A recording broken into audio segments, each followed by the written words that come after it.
ও বাংলাদেশের মুসলমানের মেয়েরা, আজকে তোমরা স্বামীর ঘরে কাজ করতে চাও না, যতটুকু কাজ থাকুক না কেন মানুষকে দিয়ে কাজ করাও। প্রত্যেকটা নারীর জীবনের ধর্ম আছে, স্বামীর সংসারে কাজ করার দরকার আছে কি আছে না? তোমার স্বামীর গায়ের একটা পাঞ্জাবি কেচে দিবা, এটা তোমার ইবাদত। তোমার স্বামীর ভাত রান্না করে খাওয়াইবা ইবাদত, স্বামীর বিছনা পেরে দিবা ইবাদত। স্বামীর সংসারে যত কাজ থাকবে কষ্ট করে করতে হবে।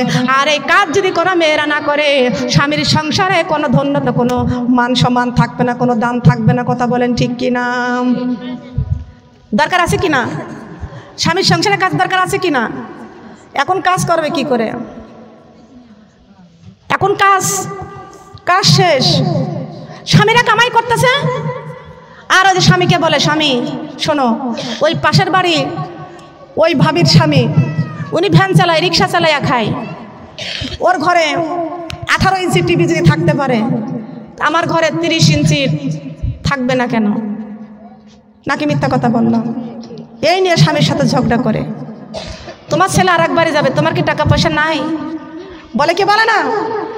ভালো স্বামীগুলোকে এই মহিলারা খারাপ করে ফেলে। কথা বলেন ঠিক কি না? টাকা কামাই করেন, কত কষ্ট স্বামীরা কামাই করে, আপনারা তো বোঝেন না। ঠিক কি না বলেন? আবার এই ওয়াজগুলো শুনলে অনেক ছেলেরা খুশি হয়।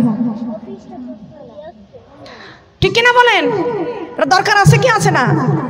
আল্লাহর নবী ফাতেমাকে বলে দিয়েছিলেন, মা ফাতেমা, তোমাকে আমি তোমার স্বামীর বাড়িতে দিচ্ছি। মা ফাতেমা, তোমার স্বামীর ঘরে কিন্তু অর্থ নাই, সম্পদ নাই, কিন্তু মা ফাতেমা তুমি একটা জিনিস মনে রাখো, আমার আলীর ঘরে ইসলামে ভরপুর।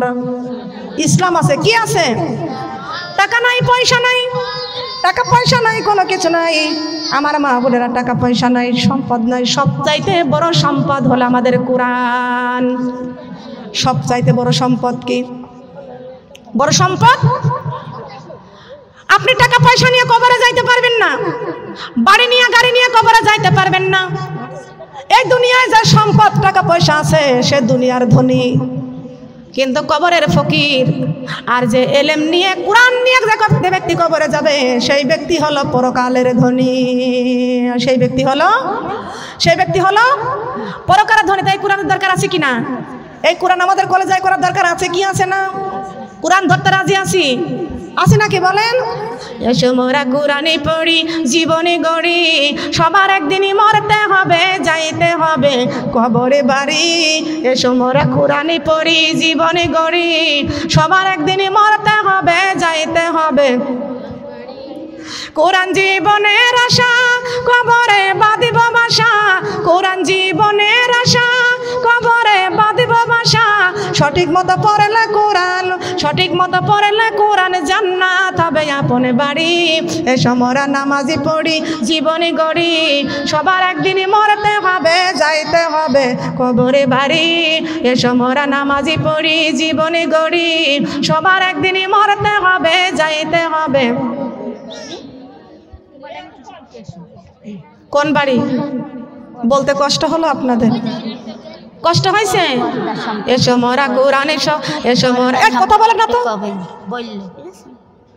একই যন্ত্রণা, পিছনে বসতেই দিই না কারোর জন্যতে। কোন সম্বন্ধে? তো পদের সময় বলবো না, বলতেছি না। এসো মোরা কোরআনে পড়ি, জীবনে গড়ি, সবার একদিনই মরতে হবে, যাইতে হবে। জবান খোলেন না। কোন বাড়ি? আমার মনে হয় জিনেদার মা বোনটাকে কবরে যাইতে চায় না, যাবেও না। যাবেন কবরে? কবরে যাবেন? দেখি হাত, দেখি মুখের উপরে মোহর মারা ফুরিয়ে গেছে। কোন বাড়ি যাব? কোথায় যাইতে চাই? এসেছি আমরা সফরে, যাইতে হবে কবরে। আল্লাহ পাঠাইছে সফরে, আবার ডাক দিবে কবরে। ঠিক কি না বলেন? আমার সাথে বলবেন না? বললে কি কষ্ট হচ্ছে? ভয় পাচ্ছেন? এই ঝিনেদা থানায় ধরে নিয়ে যাবিনি বলেন? এই থানার ঝিনেদা আপনার এই আরাবপুরে থানার পুলিশ এসআই ফারুক ভাই, ওরা আমাকে বলছে যে আপা এখানে আসলে আমাকে একটু বলবেন। তাই বলি নাই, স্মরণও থাকে না। এই থানার এসআই যিনি ফারুক ভাই, তিনি আমার ওয়াজ শোনে। ওনার বাড়িতে মাহফিল দিবে, আমাকে নিয়ে যাবে দাওয়াত দিয়ে। কি যন্ত্রণা করেছে, খেয়াল করেন। আচ্ছা দেন, ওইটা দেন, লক্ষ্য করেন। তবে আমার মা বোনেরা আপনাদেরকে ধরে নেওয়ার জন্য ভয় পাচ্ছেন যে না আপাই বলুক, আপাই থানায় যাক, আমরা বলবো না, যাবো না, এমন ভয় আছে আপনাদের? বলেন। এসো মোরা কোরআনে ধরি, জীবনে গড়ি, সবার একদিনই মরতে হবে, যাইতে হবে। এসো মোরা কোরআনে পড়ি, জীবনে গড়ি, সবার একদিনই মরতে হবে, যাইতে হবে কবরে বাড়ি। কোরআন জীবনের আশা, কবরে বাঁধিব বাসা, কোরআন জীবনের আশা, কবরে বাঁধিব বাসা। সঠিক মতো পড়িলে কোরআন, সঠিক মতো পড়িলে কোরআন, জান্নাত হবে আপন বাড়ি। এসো মোরা নামাজি পড়ি, জীবনে গড়ি, সবার একদিনই মরতে হবে, যাইতে হবে কবরে বাড়ি। এসো মোরা নামাজি পড়ি, জীবনে গড়ি, সবার একদিনই মরতে হবে, যাইতে হবে। কোথায়? কবর বাড়ি। কোথায়? কবর বাড়ি যাবো তো সবাই, নাকি আমরা দুনিয়ায় থাকবো? সবাইকে কবরে চলে যেতে হবে। ও মা বোনেরা, এই সাহাবী যা বলতেছেন, ইয়া রাসূলুল্লাহ, ইয়া হাবিবাল্লাহ, আপনি বলেছেন আমার মা ফাতেমা দিনের বেলায় কোনোদিন ঘুমাই নাই।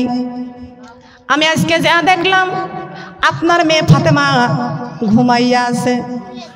কিন্তু আল্লাহর নবী, আমি একটা 3টা ইতিহাস দেখে আসলাম।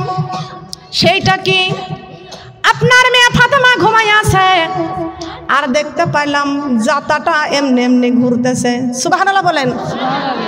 জাতা এমনি এমনি ঘুরতেছে। আমি দেখলাম, কেন এটা হচ্ছে না? টাকা দিয়ে 4-500 টাকা দিয়ে। ওরে বাবা গো, আরে এমনি দেয়া লাগবে না, এমনি দেয়া লাগবে। সুবহানাল্লাহ, আলহামদুলিল্লাহ। লাইন কই? এর লাইন কই? দেখেছেন তো অবস্থাটা কি? সুবহানাল্লাহ, আলহামদুলিল্লাহ, লা ইলাহা ইল্লাল্লাহ। সুবহানাল্লাহ, আলহামদুলিল্লাহ, সুবহানাল্লাহ, আলহামদুলিল্লাহ, সুবহানাল্লাহ, আলহামদুলিল্লাহ। এসো রে মুমিন পড়রে নামাজ, এসো রে মুমিন পড়রে নামাজ, সময় কিন্তু আর বেশি নয়, অন্ধকারে কবরে কঠিন যাবে, নামাজ ছাড়াই উপায় নাই। সুবহানাল্লাহ, আলহামদুলিল্লাহ, সুবহানাল্লাহ,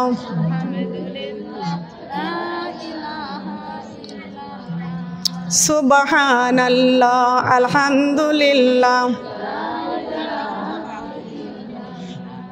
সুবহানাল্লাহ, আলহামদুলিল্লাহ। আল্লাহ তোমার কাছে সব কিছু, আল্লাহ আমার কাছে নাই কিছু। আল্লাহ তোমার কাছে সব কিছু, আল্লাহ আমার কাছে। আল্লাহ তুমি যদি আমার হও, তুমি যদি আমার হও, অন্ধকারে কবরে কিসের ভয়। সুবহানাল্লাহ, আলহামদুলিল্লাহ, সুবহানাল্লাহ,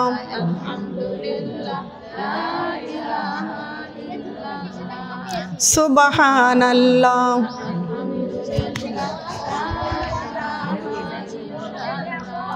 সুবহানাল্লাহ, আলহামদুলিল্লাহ। মাগো অনেক দূরে মদিনা আমরা কেমনে যাব জানি না হায়রে অনেক দূরে মদিনা আমরা কেমনে যাব জানি না দয়া করো দয়ার আল্লাহ দয়া করো দয়ার আল্লাহ পোড়াও মনের বাসনা লা ইলাহা লা ইলাহা লা ইলাহা আসমানের মালিক তুমি আল্লাহ জমিনের মালিক তুমি আল্লাহ আমাদের মালিক তুমি তাই পাঁচ ওয়াক্ত নামাজি পড়ে তোমার কুদরতি কদম চুমি তাই পাঁচ ওয়াক্ত নামাজি পড়ে তোমার কুদরতি কদম চুমি লা ইলাহা কালিমা লা ইলাহা কালিমা লা ইলাহা আমার সৃষ্টির মালিক তুমি আল্লাহ হায়াতের মালিক তুমি আল্লাহ রিজিকের মালিক তুমি তাই পাঁচ ওয়াক্ত নামাজি পড়ে তোমার কুদরতি কদম চুমি তাই পাঁচ ওয়াক্ত নামাজি পড়ে তোমার কুদরতি কদম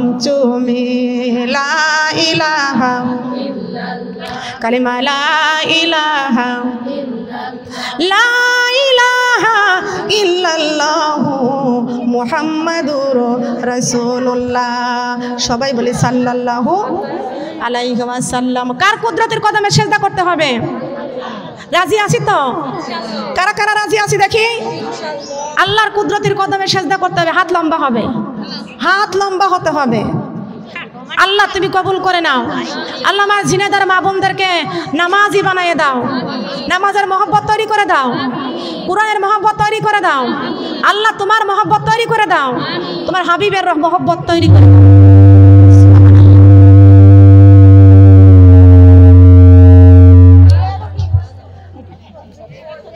পাগল হয়ে গেছে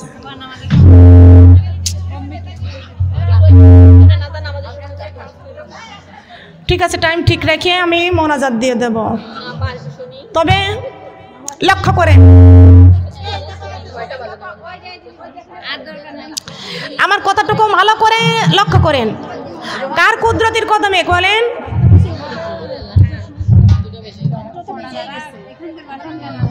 একটা বর্ণ বাজে ঠিক আছে দাঁড়ান রাখেন রাখেন লক্ষ্য করেন কার কুদরতের কদমে কার কুদরতের কদমে আমরা সেজদা করবো বলেন ওইটা দেন তো ঢাপঢুপ করতেছে ওটা দেন তো ওটা দেন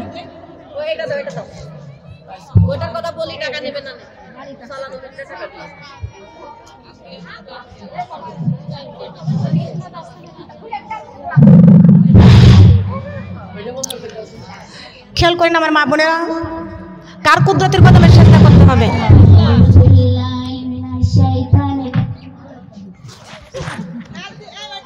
কার কুদরতের কদম বলেন দেখেছি কোনোদিন আল্লাহর কুদরতের কদম কোনোদিন দেখেছি বলেন আপনাদের দেশে আছে কিনা জানি না অনেক দেশে যাই শুনতে পাই দেখতে পাই ওরা বলে কি পানির মধ্যে জ্বললে বাতি ঝড় বাতাসে নিবে না পীরের কাছে মুরিদ হলে নামাজের রোজা লাগে না নাউজুবিল্লাহ বলেন পীরের কাছে মুরিদ হলে নামাজ রোজা লাগে না এই দেশে আছে নাকি এখানে আছে যাক আলহামদুলিল্লাহ নাই ভালো এই খেয়াল করেন লক্ষ্য করেন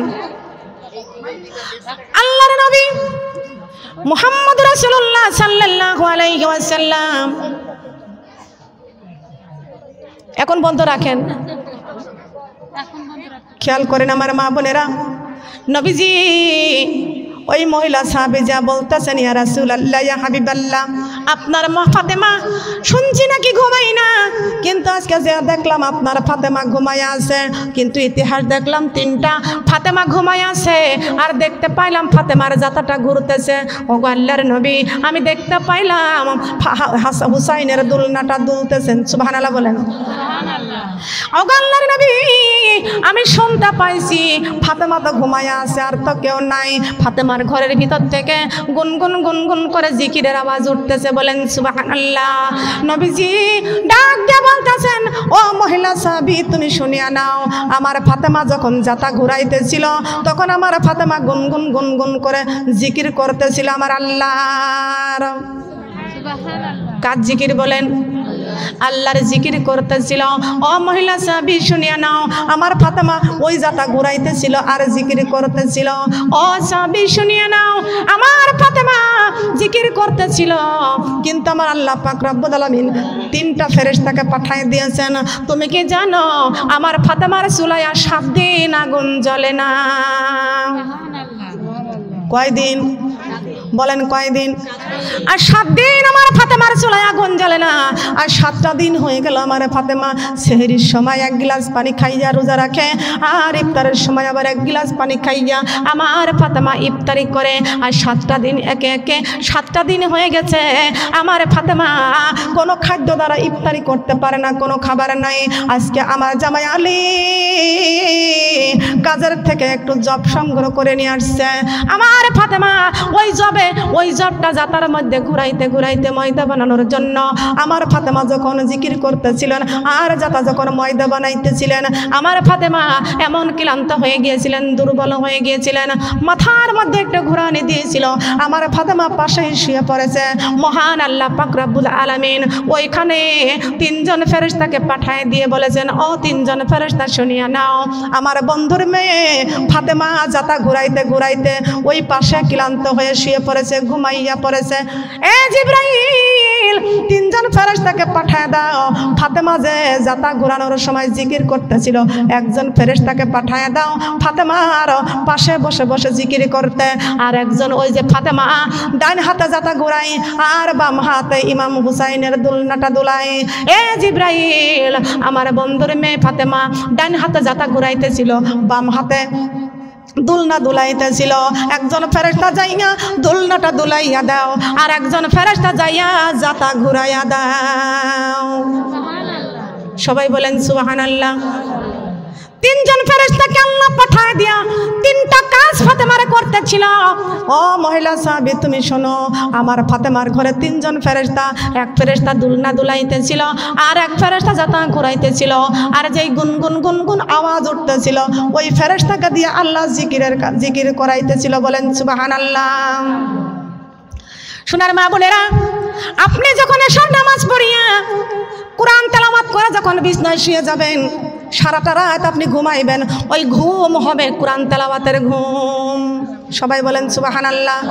আল্লাহর নবী মুহাম্মদ রাসূলুল্লাহ সাল্লাল্লাহু আলাইহি ওয়াসাল্লাম ফাতেমাকে ডাক দিয়ে বলতেছেন, ও মা ফাতেমা গো, তোমাকে আমি একটা কথা বলি মা। আল্লাহর নবীর কলিজার টুকরা মেয়ে ফাতেমা চমকে গেছে, আমার বাবা কি বলবে আমারে। এ মা ফাতেমা, চমকে ওঠার কোনো কারণ নাই, একটা আমল তোমাকে আমি দিব, এই আমলটা প্রত্যেক দিনে এশার নামাজ পড়ে বিছানায় ঘুমানোর সময় করবে। ফাতেমা ডাক দিয়ে কয়, বাবা আমলটির কথা আমাকে বলে দেন। আল্লাহর নবী মুহাম্মদ রাসূলুল্লাহ সাল্লাল্লাহু আলাইহি ওয়াসাল্লাম ফাতেমাকে ডাক দিয়া বলতেছেন, ও মা ফাতেমা, যখন তুমি রাতের বেলায় বিছানায় ঘুমাইতে যাইবা, এশার নামাজ পড়িয়া যখন বিছানায় ঘুমাইতে যাইবা মা, জান্নাতের মূল্য আদায় করে ঘুমাইবা। কিসের বলেন? জান্নাতের মূল্য, জান্নাতের মূল্য আদায় করে ঘুমাইবা। ফাতেমা ডাক দিয়ে বলতেছেন, বাবা জান্নাতের মূল্য তার দাম কত? আল্লাহর নবী ডাক দিয়ে বলতেছেন, ফাতেমা গো, এই তামাম পৃথিবীটা প্রতিদিন যদি 70 বার করে বিক্রি করা যায়, জান্নাতের একটা চেয়ারের দাম হবে না। একটা এক ইতিহাসের মধ্যে, এক বুখারীর মধ্যে পড়েছি, জান্নাতের একটা ইটের দাম হবে না। বারাসাতের ফজিলতের মধ্যে পড়েছি, জান্নাতের একটা ইটের দাম হবে না। আর একটা বুখারীতে পড়েছি, জান্নাতের একটা চেয়ারের দাম হবে না। তামাম পৃথিবী প্রতিদিন যদি 70 বার করে বিক্রি করা যায়, জান্নাতের একটি চেয়ারের দাম হবে না। ফাতেমা চিন্তাই বাবা বলেছেন, আমার রাসূল বলেছেন, আমার বাবাই বলেছেন, প্রতিদিন জান্নাতের মূল্য আদায় করে বিছনায় শুতে হবে। ফাতেমার চোখ দিয়ে টপ টপ করে পানি পড়তেছেন। আল্লাহর নবী চোখের দিকে তাকাইয়া, আল্লাহর নবী চোখের দিকে তাকাইয়া ডাক দিয়ে কয়, মা ফাতেমা, তুমি কেন চোখের পানি ছেড়ে দিয়া কাঁদতেছ? মা ফাতেমা ডাক দিয়ে বলতেছেন, ইয়া রাসূলুল্লাহ, ইয়া হাবিবাল্লাহ, আপনি বলেছেন প্রতিদিন এশার নামাজ পড়িয়া জান্নাতের মূল্য আদায় করতে হবে। বাবা গো, যেই জান্নাত পৃথিবী, এই সুন্দর পৃথিবী 70 বার করে বিক্রি করলে জান্নাতের জানালার, জান্নাতের একটা চেয়ারের দাম হবে না। ও বাবা, আমার ফাতেমা, আমি ফাতেমার ঘরে আর 7টা দিন যাবত আমি ফাতেমার ঘরে চুলায় আগুন জ্বলে না। আমার হাসাইন আর হুসাইন আর 7 দিন খানা খায় না। আমার হাসাইন আর হুসাইন বিছনার থেকে উঠতে পারে না। আমি ফাতেমা কেমনে প্রতিদিন জান্নাতের মূল্য আদায় করব? নবী আমার ডাক দিয়া বলতেছেন, ফাতেমা শুনিও না, ও ফাতেমা, তোমার বাড়ি বিক্রি করা লাগবে না, ঘর বিক্রি করা লাগবে না, টাকা লাগবে না, পয়সা লাগবে না। ও ফাতেমা, তোমার আমলের কথা বলে যাই, প্রতিদিন জান্নাতের মূল্য আদায় করে বিছনায় ঘুমাইতে হলে ও ফাতেমা, তোমার বাবার নামে দরুদে ইব্রাহিম 10 থেকে 11 বার দরুদ শরীফ পাঠ করবা। আর 10 থেকে 11 বার দরুদ শরীফ পাঠ করা মানে জান্নাতের মূল্য আদায় করা। আল্লাহুম্মা সাল্লি আলা সাইয়্যিদিনা মুহাম্মাদ নাবিয়িনা শাফিঈনা মাওলানা মুহাম্মাদ। আল্লাহুম্মা সাল্লি আলা সাইয়্যিদিনা মুহাম্মাদ নাবিয়িনা মাওলানা মুহাম্মাদ। নামাজি পড়ো, রোজা রাখো, নামাজি পড়ো, কুরআন ধরো, রোজা রাখো রমজানে। নামাজি পড়ো, কুরআন ধরো, রোজা রাখো রমজানে। মাগো পবিত্রতা রক্ষা করো, দরজা খোলো জান্নাতের। আল্লাহুম্মা সাল্লি আলা সাইয়্যিদিনা মুহাম্মাদ নাবিয়িনা মাওলানা মুহাম্মাদ নাবিয়িনা মাওলানা মুহাম্মাদ সাল্লাল্লাহু আলা মুহাম্মদ সাল্লাল্লাহু আলাইহি ওয়াসাল্লাম।